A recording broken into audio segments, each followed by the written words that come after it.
Hello everybody, welcome back to my channel. It's me, Naya, and today we're going to be discussing tapping into your potential part 2. As I said in the last video, you clicked this because I look cute, huh? Let me shut up.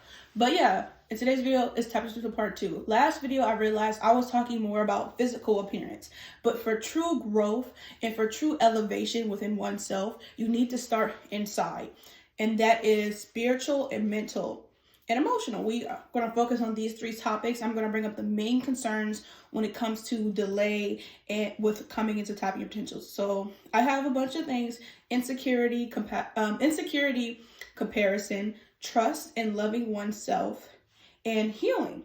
Those are a lot of blockers I realize that people struggle with when tapping into their potential. So today we're going to be discussing the blockers and how to break these blockers. So I hope you guys enjoy. Insecurity. One thing I'm going to say about insecurity and why it's one of the biggest blockers to tapping into potential is because it's really all in your head. One thing I would say, one of the main reasons people are insecure is because self-comparison and trauma. Self-comparison, you see other people, you want to be them, you want to be as pretty as her, you want to have as much money as him. All those are superficial things. They don't really matter. Or trauma, your mom might have said, oh, you're not good enough. And so you grew up thinking you're not good enough.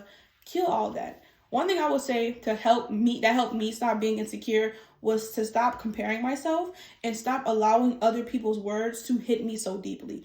Not everybody deserves your passion. Not everybody deserves your attention, and not every sentence needs to be answered. Once you start applying that, once I started to apply that, people's words started to hurt less. And I'm on social media, so I get called fat, I get called ugly, I get called all these things. And I'm just like, because you know what? I'm not going to give authority over my mind to people who do not matter. Do not let anybody make you insecure. And I know some of y'all biggest haters be y'all own family. And I understand that hurts. The people who's supposed to protect you are going against you. But girl, we got to grow up and we got to put on our big girl pants, and we can't let mindless voices get in our head, because God himself, the creator of everything, said that you were beautifully and wonderfully made. Okay. Stop trying to be other people and be yourself. Embrace who you are. Do not lose your individuality because you think you need to be like the world. The world is not your friend. Be you. I promise you, there is somebody for everybody out there. God has made us as humans so we don't have to be alone. So there's somebody who's going to love and enjoy you for you being you. You don't need to be anybody else.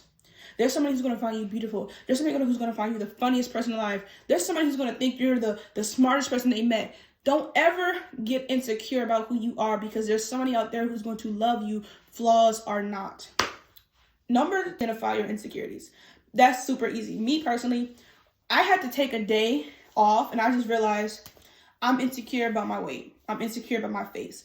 I'm insecure about people calling me selfish. I'm insecure of me making bad decisions. I became so insecure because of trauma and how I affected people and how people affected me.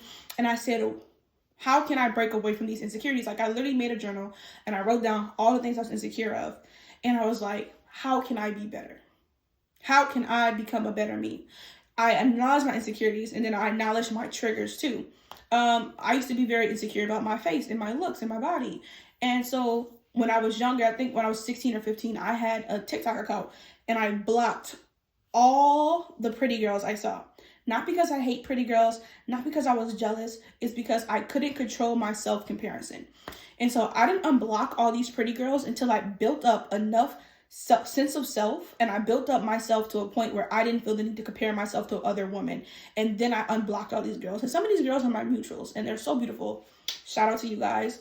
But I literally took a step back and I placed boundaries with myself to stop myself from hurting myself. I blocked those girls to protect me until I was ready to see people like that and not feel insecure about who I was. Like, I did that purposefully. And there's other things. When you recognize your insecurities, recognize your triggers, and make steps to prevent yourself from getting triggered so you can heal without constantly being triggered. It's so hard. Like, of course, like for me, it's so hard to heal from a wound if you keep aggravating it. Like, if you keep picking at a bubble, that's what I call it from the South. If you keep picking at like a wound, it's never going to heal.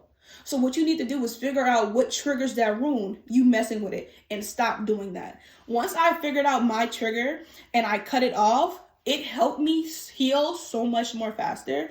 So if you have insecurities, whether it's about your face, about your body, what you need to do is replace all that negativity, that self-comparison, that wanting to be another person, that I need to die because I used to be a little suicidal too.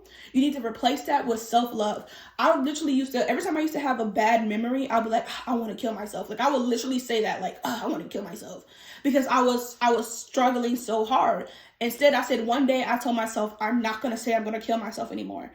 Every time something embarrassing happens, I'm going to be like, oh, that was funny, and I'm going to push through it. I think I stopped saying that 2 years ago because it was so damaging. Literally, every time I had an embarrassing moment, I'd be like, I want to die. I hate myself. I would literally be like, I hate myself under my breath every time I did something embarrassing or something like that. And I told myself, I'm not going to say that to myself no more. I made a conscious effort to never tell myself I hate myself or I want to die ever again. And I never said it ever. And I remember when I was coming to God the first time, I think back in February, I got mad at myself and I said, I want to die. And I was like, I rebuked it immediately because I realized that wasn't me. That was the devil. Because like I haven't said that in like 2 years, because I made sure even before I knew God, I took precautions to build myself up just a little bit. But he finished the job. Yeah, credit all goes to him. But yeah, you need to identify your insecurities. By doing that, figure out your triggers and then separate yourself from your triggers. Most of my triggers came from social media. So I made social media a place to only look at funny videos. I didn't start posting on TikTok until I became secure in my looks. And then I started posting on TikTok. Same with like hating myself. I literally had to separate myself from my negative thoughts so I can grow. And I had to separate my negative thoughts and then replace them with positive thoughts. You're so pretty, Shania. You're so beautiful. You look good. You have a nice body. I had to do that. Like every time I said I hate myself, I forced myself to give myself 2 compliments, because I'm not going to walk around hating myself. I'm better than this. I'm not going to do this. I'm not going to do this no more. So also one thing I did was I had to embrace who I am. I'm a little weird. I'm a little quirky. I'm not everybody's cup of tea. That was the hardest for me because I dealt with rejection a lot. I'm not everybody's cup of tea. Not everybody's going to like me. Not everybody's going to care about how I feel. People are going to hate me just for hating me. People are going to see me and just hate me for no reason. And once you develop the understanding of the concept that there is somebody out there for you and you don't need to please everybody, life becomes so much easier to live. I feel like we live in this world, or as an insecure person like I once was, I was kind of people pleasing and I wanted everybody to like me because I needed to feel liked because I didn't like myself. Once I developed that not everybody's going to like me and there's going to be people out there who's going to love and cherish me like there's no tomorrow, it was easier for me to stop letting words of people who don't care about me affect me. It was easy for me to stop. I remember social media was a big help with my insecure journey. And I'm going to thank social media real quick, because social media really helped me build my confidence with be feeling more prettier. Now, I don't care what social media thinks about my looks or about my beauty no more, but it really helped me realize my worth as a woman, as in like I'm a beautiful woman, and there's men and women out there who would love to be my friends, who would love to be my partners, and I shouldn't let a little boy hurt my feelings, right? So I really feel like you need to embrace yourself. Stop hurting yourself and give yourself grace. You are deserving to be loved. There's people out there who are going to see you and cherish you. You are deserving to be forgiven. Your actions did not dictate who you are today. You were young and you were dumb. Do not be hard on yourself. You are deserving. You stop being your biggest hater. You're going to have so many haters in this world. You don't need to be your own hater. I'm just going to say that. Like, there's people who hate on me because I didn't want to be their friend. I remember somebody said, you're fake, because I said, I don't think we're going to be good friends. I want to end this friendship. Like, I have too many haters to be my own hater. So I really had to drop that spirit of insecurity if I wanted to live a life of like a good, abundant life, you know? But let me just go down the list. Number 1, stop trying to be other people, be yourself. Number 2, identify your insecurities. Number 3, identify your triggers and make active ways to try to separate your triggers and replace them with something good. So if you're triggered by seeing a super attractive man and you feel insecure as a man, block all those men who make you feel inferior and work on yourself so when you can come back, you don't feel inferior no more. That's what I do. Separate yourself from the things that trigger you. And number five, embrace yourself. Give yourself grace. Give yourself understanding. This is your first time on earth. You're going to make mistakes. You're going to offend people. Not everybody's going to like you. Not everybody's going to care about you. You got to realize there's some wicked people in this world. Like in number 6, don't be your own enemy, bro. You already going to have so many haters, bro. You don't need to be your own enemy. Like, stop. Don't be your own enemy, gang. Stop hating on yourself. You are beautifully and wonderfully made, bro. God took the time to make you. He said, I knew you before you was even in your mother's womb. He knows how many hair is on your head right now, bro. God loves you. In any season, he loves you, flaws and all. He died for you. Jesus didn't want to die. If you remember, Jesus was like, hey, Father, is there another way I can go now? He was literally saying, God, if there's another way, blah, blah, blah. Like, he didn't want to die either. But he did because he loved you so much. And he saw something in you that maybe everyone else in the world can't see, but he saw in you. Every day you wake up and you breathe, that means God sees something in you. So don't ever let anybody who's not God have authority about how you should feel about yourself. The only person who has authority about how you should feel about yourself is God. You should not let an opinion of a mere human being dictate your feelings. You are stronger than that and you are better than that. And you are made beautifully. You should not let anybody tell you who you should be, how you should act, blah, blah, blah, blah. You're not ugly. You're not stupid. You're not dumb. You're not an idiot. You're wonderful. People are going to love you. There's going to be a man or a woman out there who's going to cherish you more than they cherish themselves because they see how good you are. So don't walk around this earth being your own hater. Don't walk around this earth giving yourself no grace. Do not walk around this earth pretending you are somebody else. You are you, and you should be proud to be you because God made you. Okay? Don't be your own hater.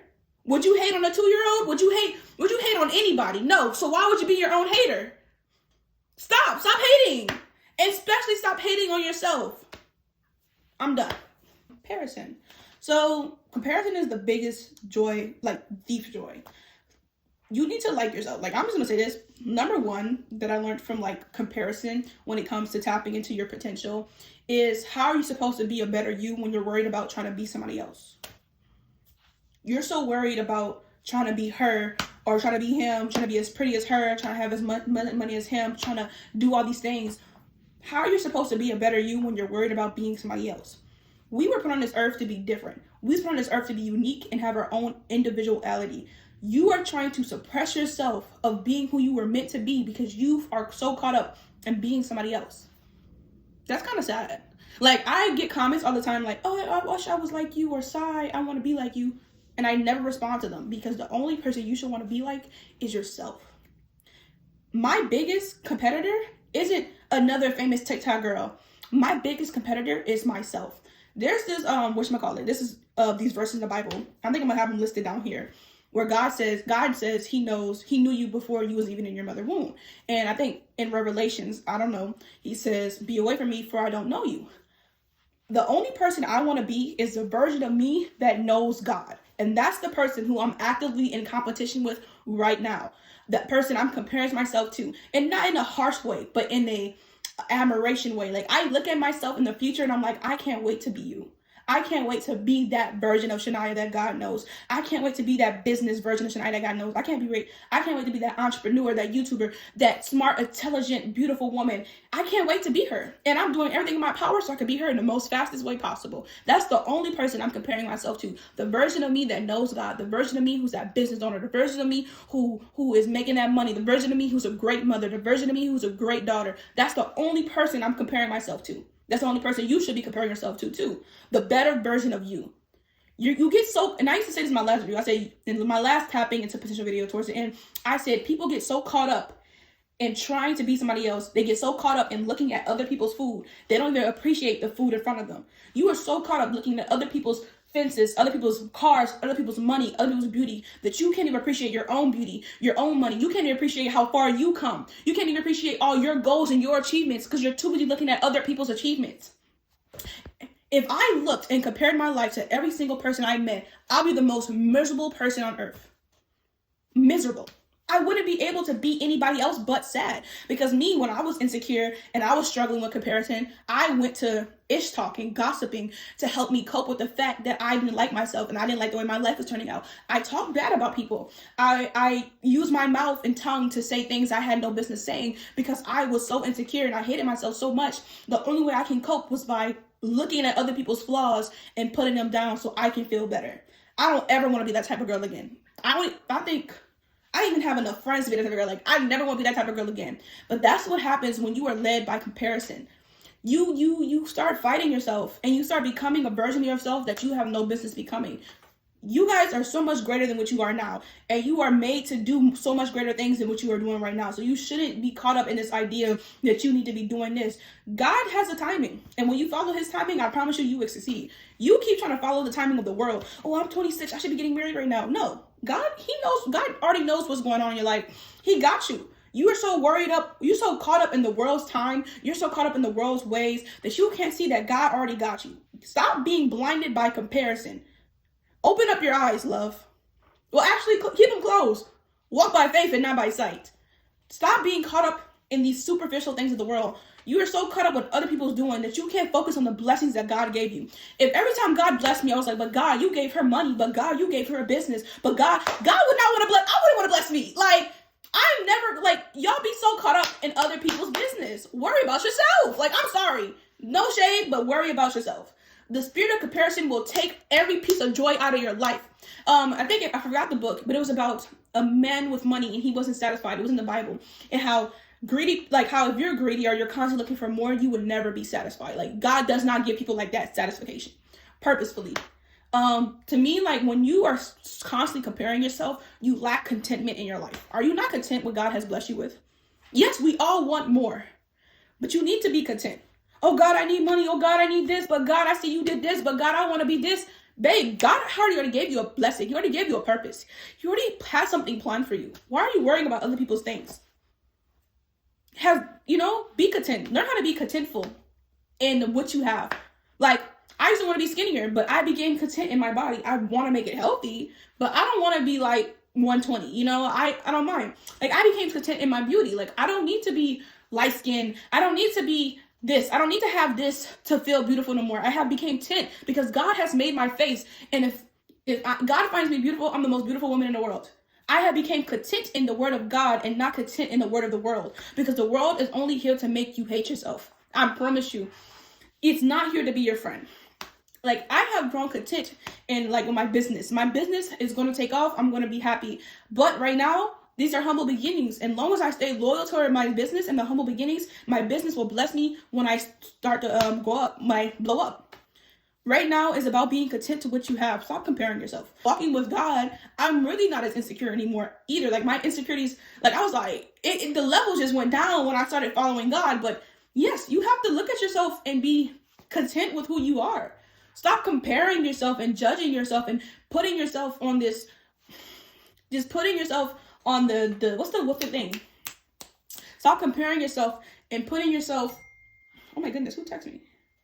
Stop, I'm getting distracted. Stop comparing yourself and putting yourself in courtroom and going against yourself. Stop being your hater. Stop being your number one hater. First of all, stop being your number one hater. You need to support yourself the most, because this world does not love you. Jesus loves you, but the world don't. You need to be your number one supporter. You need to care about yourself. You need to be your number one supporter. So I don't want to see y'all out here hating on yourselves. Don't do that, bro. That's only going to create delay and deception and doubt. Hi, guys. Last one, I think. It's self-love and self-trust. I realized something with me in my God journey, because this is a Jesus video. We love Jesus here. Is the reason why I found it so hard for me to trust Jesus is because I didn't even trust myself with my own life decisions. Like, before I knew Jesus, I was so indecisive and doubtful because I just felt like I kept picking the wrong guy. I kept making the wrong friends. I kept just doing all the wrong things. And I was so unsure in my own decisions. And that made me so insecure. Like, I just felt like I shouldn't just make decisions on nothing in my life until I met God. And I realized, lean not on your own understanding, but lean on him. I forgot the verse. What's the verse? No, I remember it. Like, no. What's the verse? Give me a second. Lean not on your own understanding. Bruh, what's the verse? No. We're not gonna do this. Trust the Lord with all your heart and lean not on your own understanding. That's why. Okay, I was missing the first part. But yeah, trust in God with all your heart. And ever since then, like, I feel like if I made decisions with God, I felt more confident making decisions with God than I ever did making decisions by myself. And that really helped with my self-trust, because I realized if I'm following God, I'm following the right path, and that path should lead me into a better place with myself. You know, like, that's why, like, every time I'm away from God, I feel so fearful, because it's just like, I don't know, man, I make bad decisions. I make bad financial decisions. Like, I don't know. But yeah, like, when I leaned not on my own understanding and I just gave God full trust over my life, my self-trust grew, because one of my biggest challenges with God was trusting in him, because I couldn't trust in myself. And one thing I noticed, God is not human. He's the creator. So we shouldn't be applying our humanly trauma onto God. And I was like, I used to be like, maybe God's going to fail me. No, God is not your ex-boyfriend. He's God. Okay. He's not going to fail you like he did. God is not your mom. He's not going to condemn you like your mom did. God is beyond that. And once I stopped seeing God as another just human being, and I started seeing him as the creator, the Alpha, the Omega, the Lord of all lords, the King of all kings, it really been easier for me to understand, like, you know what? You're not like humans, God. You're not like them. You're not going to betray me. What you say is final. You're the same God with Noah, with Moses, with David, with Jesus, with the disciples. You're the same God all through there. And you're the same God with me now. You're not like humans. Once I stopped seeing God as other men in my life, it's really been easier for me to open up my eyes and be like, he can do it. Won't he do it? He can do it. You know? It's been really easy for me to just see God for who he is. Because I feel like, as when I was into Christianity, when I first started, I had this idea of God that I had to literally abandon and pick up the true idea of who he is, which is the God, the Bible, the Omega, the Messiah, the Yahweh. Once I picked that up, it's just like, when he talked, when he said, when he did, was so much easier for me to understand. But that's what tied with my self-love. My self-love was tied to Jesus, because he made me feel so complete with who I was. He made me feel so smart. Like, God gave me wisdom that I never had before. He gave me understanding that I never even touched before. Like, when I remember I was crying to God because I just felt so stupid because of, like, my last relationship. And I was just like, God, I want wisdom. I want understanding. I want strength. I want patience. I want all these things, God. Don't let me be stupid no more, God. I'm hard-headed and I don't want to ever be stupid again. And I was really crying. I was like, don't ever let me be stupid again. And I just, like, y'all can proudly say I feel 10 times smarter than before I knew God. Like, I feel so much smarter. And, like, sometimes I still be falling victim to little taxes and stuff. But other than that, I always bounce back. I always bounce back. And that's nothing but the grace of God. That's nothing but him seeing something in me and not allowing me to give up. Like, not at all. Like, my self-love, I give most of it credit to is God. Like, even though before God, I was taking precautions to try to love myself, God was the only one who could make me truly love myself. I remember I was trying to find respect because I didn't feel like nobody respected me. And the sprinkle lady. And I was like, you know, maybe if I try her tactics, people's going to respect me. And I did. And I was in a transactional relationship and I hated it. And I didn't feel, maybe I got men to listen to me and do everything I wanted them to do. But I didn't feel genuine. I didn't feel loved. I didn't feel cared about. And I couldn't do it. Like, I want love. I want genuineness. I want peace. Like, that's what I want. And I realized the only person who could give me that is God. And God's the only person who could give me a man who's going to cherish me the way I am deserving to be cherished. So it's like my self-love and my self-trust really kind of amplified when I was with God. It kind of just, it's like, boom, love yourself, Shania. You're cool. You know, that's what happened when I met God. And, like, the show Chosen, everybody should watch Chosen, really helped me love myself. But yeah, boundaries. Yeah, do that. Boundaries are, like, I remember as a retired people pleaser, when I didn't set healthy boundaries and the person kept crossing them, I would eventually start to hate them, because who are you to cross my boundaries? And I would hate them so much to the point where I would just want to not be around them. If you want to love yourself, you got to respect yourself. If a girl told you, hey, I don't like being touched, you will immediately stop touching her, right? You should do the same thing with yourself.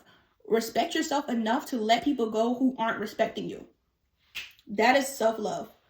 I'm telling you, respect people enough. Like, for example, there was this guy in the Bible, and he wanted to follow Jesus. And Jesus looked at this man and felt true love for him. And God said, drop all your things and leave. Now, this man came from little money, right? He didn't want to leave his money behind. And he didn't. And God ended up just leaving him. Like, this guy had the opportunity to become the 13th disciple, but he couldn't leave behind the physical things of this world. I'm just saying, and I'm saying this why? Because did Jesus chase after him? Did Jesus beg him? No. Jesus said, you know what? You made your decision. I'm out of here. A lot of people already made their decision about you. You don't have to beg anybody. Same with your boundaries. Don't go past your boundaries to please other people. You need to be worried about yourself. Jesus was kind, not nice. He was kind, and kind is being nice while still keeping your boundaries in place. People respect you how much you respect yourself. And I realized before I knew God, the reason why people didn't respect me is because I didn't place down my boundaries. And when I started watching the Sprinkle Lady podcast, as much as she's a Jezebelic, right, type of woman, even though she was Jezebelic, she did teach me how to get respect out of men and women. And I did receive it. I was happy, but it was just so transactional. It was so ungenuine. I couldn't deal with it. So I got the true respect that I wanted when I started following God and I started placing down my boundaries. There's nothing wrong with having boundaries. You don't have to sacrifice yourself to be with somebody. You don't have to kill yourself to be with somebody. You shouldn't have to change every aspect of yourself to be with somebody. People shouldn't make you feel inferior. You shouldn't feel judged. You shouldn't feel stupid while being with somebody. People shouldn't make you feel like you're not you while you're with them. If they're doing that, leave them. Dust off your feet and walk away. Jesus talked about your boundaries and standing on business in the Bible when the disciples went out in groups of 2 to go heal people. He said, if somebody rejects you, do not, dust off your feet and move on. I think the verse is gonna be right here. What's next? Keeping promises to myself and keeping promises to God. When trying to love myself was trying to trust in myself, because a lot of my insecurities in myself came from me not trusting myself. I had to start making decisions more confidently and promising myself things. And the more because a lot of things I do is I never complete goals. So I will give myself tiny goals, and when I complete them, it kind of helped me grow trust in myself. And I just, amplified the amount of the worth of each goal, to the point where I'm like, okay, I can trust myself with this. I know I'm not going to fail myself, right? And just doing things confidently, standing by your word. Jesus stands by his word. Start acting like Jesus. Jesus stands by his word. Do things with confidence. Don't be fearful. Fear, we talked about fear. Fear creates doubt, and doubt creates confusion. You don't want confusion because God is not the author of confusion.